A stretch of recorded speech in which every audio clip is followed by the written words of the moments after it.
Baik, nama saya Sri Wartini, biasa dipanggil Bu Tini. Untuk bidang ilmu yang saya tekuni itu hukum internasional, tapi secara lebih spesifik yaitu hukum lingkungan internasional. Sehingga saat ini saya juga banyak risetnya di bidang hukum lingkungan internasional. Ini merupakan perjalanan panjang, saya mungkin bisa saya katakan 2 tahun lebih saya mempersiapkan ya, jadi banyak hal yang harus saya persiapkan. Baik itu dari segi pendidikan ataupun juga secara komplitnya, juga ada penelitian, pengabdian, pengajaran, semua harus kita persiapkan. Selain juga ada hal-hal tambahan yang itu mungkin bisa mendukung saya untuk menjadi seorang profesor, yaitu bagaimana kita meskipun semua persyaratan formal tadi yang memang harus dipenuhi, tetapi saya pikir bahwa untuk persiapan mental itu sendiri menjadi suatu yang sangat penting, karena jangan sampai kita kemudian menjadi sombong ya, bahwa seorang profesor bukanlah tahu segala-galanya. Kita punya keterbatasan juga dalam bidang ilmu tertentu. Ibaratnya di atas langit masih ada langit, sehingga kesombongan itu bukanlah milik kita sebagai manusia yang memang tidak patut untuk sombong.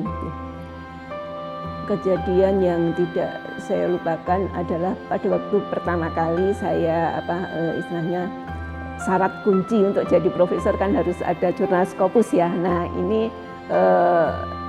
sebetulnya itu perjalanan panjang bagi saya, karena untuk meraih itu saya tuh butuh waktu 2 tahun untuk bisa lolos. Jadi sudah ditolak ke sana ke sini sampai mungkin ada 5 lebih ya, saya itu artikel itu saya kirim ke beberapa jurnal dan akhirnya alhamdulillah bisa diterima. Dan setelah itu saya berpikir bahwa oh ya, ternyata manusia itu hanya bisa berusaha dan semua Allah yang menentukan kapan waktunya yang tepat untuk apa yang menjadi persyaratan tadi bisa terpenuhi. Bahwa suatu pencapaian itu tidaklah sesuatu yang instan, tapi membutuhkan suatu proses panjang, dan dalam proses yang panjang itu banyak sekali cobaan. Kadang kita harus terjatuh, harus bangun lagi untuk bisa mencapai sesuatu yang kita inginkan. Sehingga apa yang kita lalui semuanya itu membutuhkan perjuangan. Jangan mudah untuk menyerah, dan jangan lupa pula untuk selalu berdoa pada Allah bahwa apa yang kita lakukan semuanya akan bergantung kepada Allah. Kita hanya bisa berupaya dan berusaha, dan akhirnya kita menyerahkan semuanya kepada Allah. Kalau bagi saya pribadi, kedua anak saya merupakan inspirasi bagi saya. Selama ini saya sebenarnya itu merasa bersalah ya, sebagai seorang ibu saya tidak bisa untuk memberikan suatu peran yang baik bagi anak saya. Saya sering misalnya masak ya, saya itu tidak punya waktu bagi mereka untuk masak buat mereka.